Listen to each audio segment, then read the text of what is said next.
challenged the reigning champion, Jack Johnson. Jeffries was stopped in the 15th. In 1937, Joe Louis began his 12-year reign of terror in the heavyweight division. In his prime, the Louis right hand was a lethal weapon.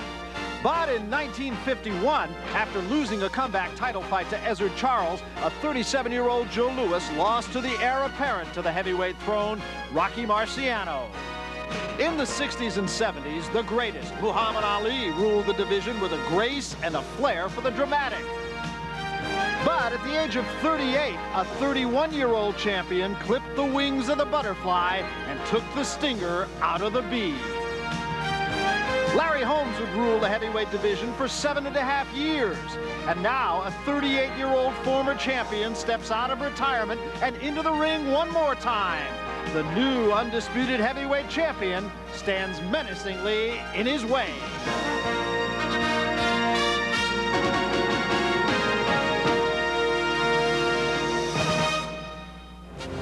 He was a hero. And beating up the 38-year-old hero surely ended one era, but didn't start his. Ali's my idol. If you want to say that I'm in the shadow of Muhammad Ali, I'm a comic copy. Great. I sent fighting Jerry Cooney. I wish Jerry Cooney at the time was black, because then people would just root for the best fighter, not for the color of their skin. Don King and Dennis Rappaport, they saw racism. They never really gave. That Larry Holmes is trying to relive the days of yesterday, because he's playing the same song that he played years ago. Ain't no stopping us now. Well, Larry Holmes is making his way toward the ring now, but interestingly enough, it's not the way that he was supposed to come into the ring, and it just seems that Larry Holmes is doing everything he can just to disrupt things here. Well, I think that the guy who eventually beats the champion is somebody who has similar skills to Larry Holmes when Larry Holmes was on top of his game. Someone who could frustrate him, make him anxious, make him wild, and have the nerve and the poise to stand in there while the bombs are flying all around him. Well, let me ask you another thing, Ray. Richie Giacchetti, who of course is Larry Holmes' trainer and has been but for an 18-month period since the very, very early days of Larry Holmes' career, says that Mike Tyson is made to order for Larry Holmes because he's right in front of you and he has to get set to be able to punch. But Kevin Rooney says that Mike Tyson definitely has a lot of head movement and you can't just punch him. Mike Tyson used to be in front of you, but now Kevin Rooney has him giving angles. He's slipping and sliding, and all those methods of training has paid off. Larry Holmes now in the ring. And Mike Tyson waited about 1.5 seconds, and he almost is running down here. And you might notice, too, there's no music, no fanfare for Mike Tyson. Goes right along with his outfit. No robe, black trunks, no socks, black shoes, all business. Talk about let's get it on. He didn't even want to wait that long. Incidentally, we did have reports that there was a death threat against Mike Tyson. That's all we know. We don't know where it came from, how it was delivered, and we don't even know if Mike Tyson knows about it.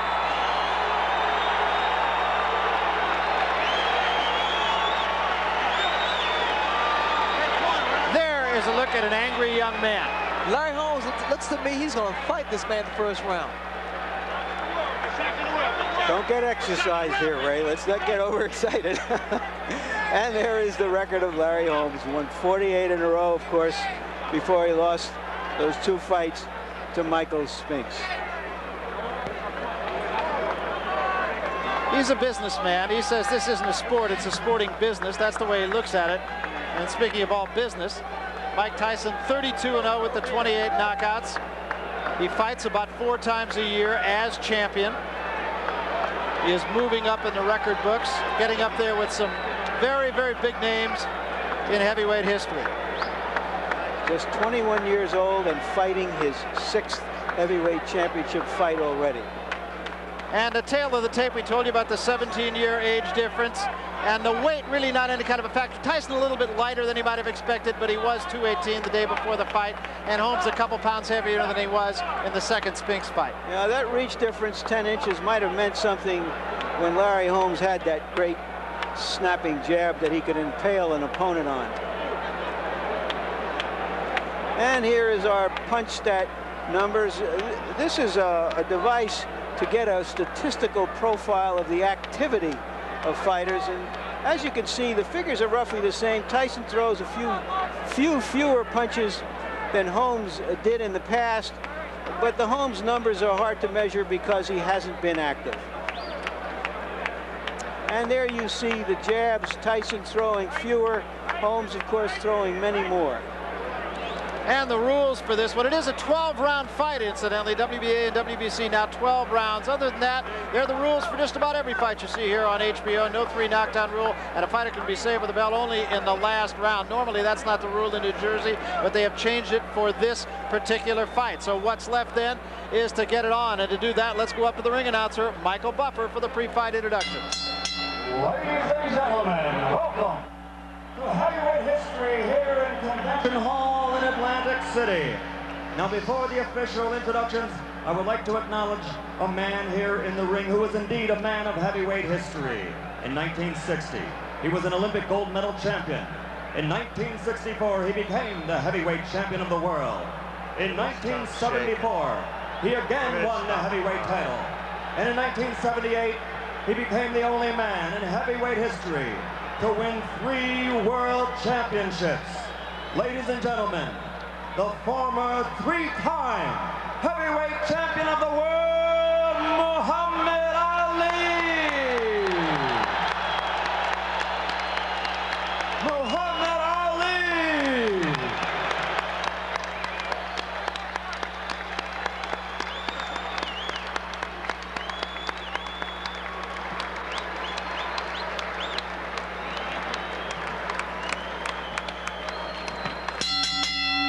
And now, Don King Productions and the Trump Plaza Hotel and Casino present heavyweight history. This bout is presented in association with the undisputed, undefeated king of beers, Budweiser. It is sanctioned by the New Jersey State Athletic Control Board. Boxing Commissioner Larry Hazard, Chairman Jerry Gormley, Deputy Commissioners Nick D. Balistrari and Lawrence Wallace. Representing the World Boxing Council, its President Jose Suleiman and ringside supervisor Dwayne Ford. Here for the World Boxing Association, legal counsel James J. Binns, Esquire. The 3 judges doing the scoring for this contest: Rudy Ortega, Nicasio Drake, and Charlie Spina. The timekeeper is Lindsey Tucker. Counting for the knockdown seconds, Frank Cappuccino. Chief ringside physician, Dr. Frank B. Doggett. Also in attendance, Dr. Charles Wilson and Dr. Stanley Eden. And the referee for this bout is Joe Cortez. And now, ladies and gentlemen, let's get ready to rumble! 12 rounds for the undisputed heavyweight championship of the world. Introducing first, fighting out of the blue corner. He's wearing the white trunks with red trim and weighs 225 3/4 pounds. From Easton, Pennsylvania, his professional record, 48 victories, only 2 defeats, 34 KOs. For 7.5 years, he ruled the division as an undefeated champion with 20 successful defenses. Tonight, he's the challenger.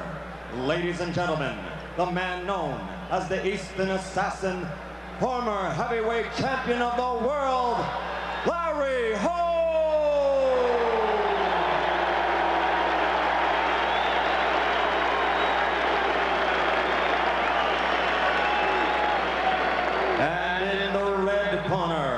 Wearing the solid black trunks, weighing 215 3/4 pounds, from Catskill, New York, which is the hometown of the late great trainer of champions, Cus D'Amato.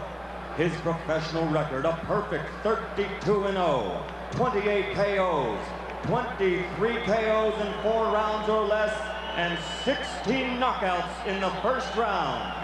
Ladies and gentlemen, I present you the undefeated, undisputed heavyweight champion of the world,